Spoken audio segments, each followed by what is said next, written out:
Mao maging makaigsunan ko para sa ato maigsuon nga dili Katoliko basta mohalok na ganita sa mga imahen larawan sa mga santos gisimba nato nga gipakadyos na nato. Kaya mato pa nila kung wa nila gipakadyos ang mga ribulto nganong inyo magyuhadkan. Mo na nga para nila bauta na Diyos na.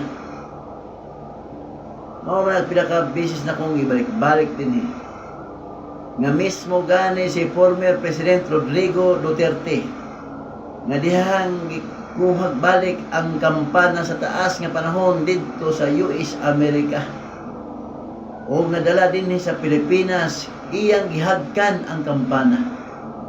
Nagpasabot ba kini mahigala makaigsunan ko nga iya nang gipakadyos ang kampana? Unsa man sila mahigala makaigsunan ko? Mga inosente o mga ignorante? Ang akong anak nga si Robert Neil Iroyla nga doon na siya grupo ng mga dancers dito sa Davao City, ang DMX Combarinos. Sa pag-adto nila sa Australia sunod sa isang semana makaisunan ko kuman sa ilang pagsayaw sa ilang paggikan diin dito sa ilang kwarto. Iyang gihagkan ang iyang unlan habol ug ang kama. Daw di kay iya mang gihagkan, iya bang gipakadyos ang unlan habol ug kama? Dili. Gumikan lang sa iyang pagkahingawa. Nga matud pa mingaw gid siya. Kay matud pa niya pa sa akong higdaanan pa, so sa akong itawang kalukan ang unlan habol ug kama.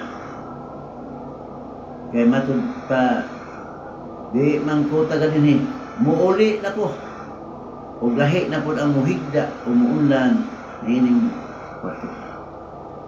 Nakigistorya pa kay siya.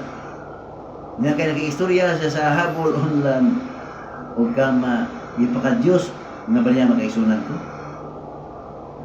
Mao man ay ganan makaisunan ko sa uban nga ngano magyuhad ka, ngano magyong yukbuan, ngano magampo ka diha magyud magatubang. Mo na nakiistorya na mo sa mong ribulto. Kaya ang ribulto magisunan ko, di man taon bugok ang Katoliko, musampit anak, na di magitaw na kadungog, di man taon na makatubag, dili na makasimhot. Kung dili ang ipahindan mo ang tag-iya niya na. E bisan pa nga to maigsuon nga dili Katoliko, pagkalaghan sa igayon nga sila muhalok usab kana matud pa kanang kwarta nga ilang makita sa ilang kalipay makakita usa ka libo. Uy, malipay ka, halukan ba din umikay sa imong kalipay na isimba na bago ilan mo Diyos ang mong kwarta. O niya kumikan sa imong kahawang kamingaw sa imong inahan o amahan nga tuwa sa gawas. Kaya ikaw, sa palamang ka estudyante. Mutanaw ka sa mga picture sa imong ginikanan, makikistorya ka. Uman sa imong pagkikistorya, mahalukog ka. Una nga, dagli gayon, mana biya po ka, pa. Sige lang kay maningkamot ko. Sa akong pagtunga, magtinanong ko. Aron malipay mo sa akong kalampusan. Nga nagatubang ka sa litrato sa imong mama Eder Papa. Nga gipakadyos ba nimo ang picture sa mama ug papa? Umikan ka diha ka nagikistorya. Mao na magisudan dili kayo. Umikan nagaantag iya ana. Mo'y imong ipahindan na gala mga kaigsuon. Gani diha sa basahon sa Hebreo, Ulan 11, tudling 21, nga gani tungod sa pagtuo, gipanalanginan ni Jacob ang duha niya kaanak, duha anak ni Jose.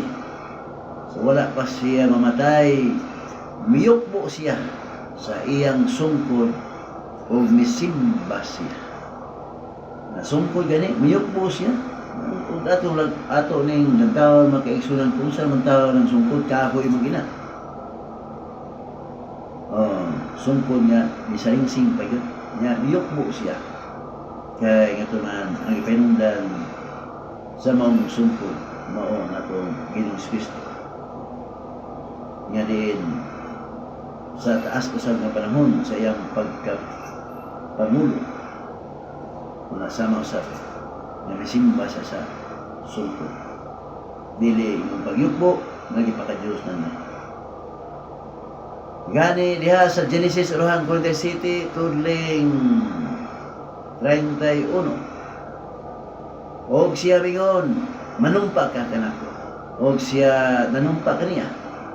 Unya si Israel sa iyang kagalingon miyukbo didto sa ibabaw sa uluhan sa higdaanan. Miyukbo siya makaigsunan ko atong diha sa uluhan sa iyang higdaanan. Unsa may koneksyon sa maong katri kuligdaanan nga numiyukbo man siya. Ang koneksyon may gala makaigsunan ko agig pagpasalamat sa taas nga katuigan nga diha siya naghigda. Mao na nagpasalamat siya sa Dios, makaigsunan ko dili gipasalamatan niyang katri. Ang Dios mo yang gipasalamatan. Maigsuon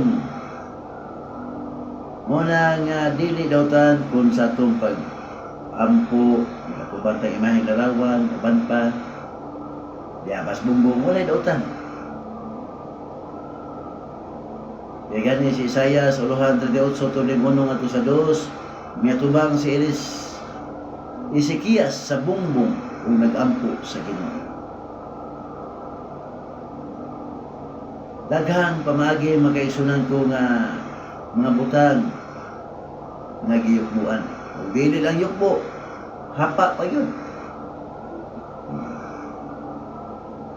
Diya sa unang hari ulan 8 tulig 28 simpintan, mag-aampo sila kanimo nga magatubang sa ilang yuta. Magatubang ko sa yuta, dito ko mag-ampo. Gani ang atong Ginoong Kristo dito sa punuan sa kahoy sa Getsemani.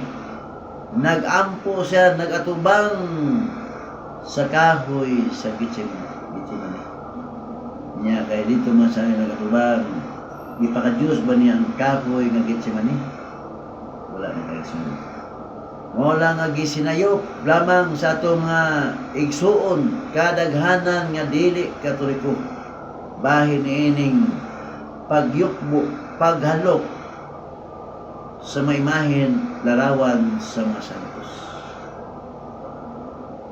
Gani mag-igsoon ko panahon ni Uza, nawa siya'y katungod na muhawid sa arka sa kasabutan nga diin nausab ang ribulto sa duha ka anghel.